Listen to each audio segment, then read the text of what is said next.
Traffic enforcer na naksak ng jeepney driver sa Calasiao, Pangasinan dahil umano sa dating alitan. Tutukan sa report.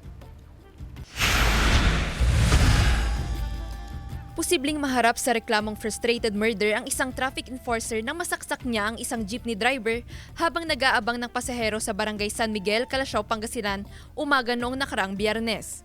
Base sa investigasyon ng pulisya, dati nang may alitan ukol sa batas trapiko ang traffic enforcer at ang driver. At nang magkita ang dalawa, nagkasagutan at nagkahamunan ng suntukan. Ang sagutan ng dalawa nauwi sa pananaksak ng traffic enforcer sa driver. Walang duty ang traffic enforcer noong mangyari ang insidente. Nagpapagaling ang 52 anyos na biktima. Wala pa siyang pahayag.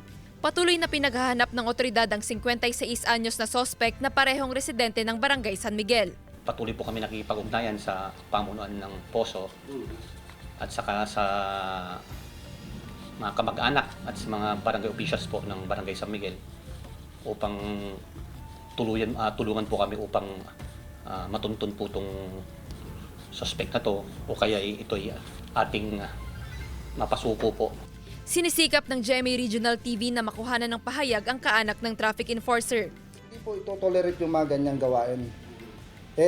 Mas maganda magpakita na po siya para maliwanagan po, makausap kung ano man ang plano niya, humarap sa pamilya ng nasaksak niya.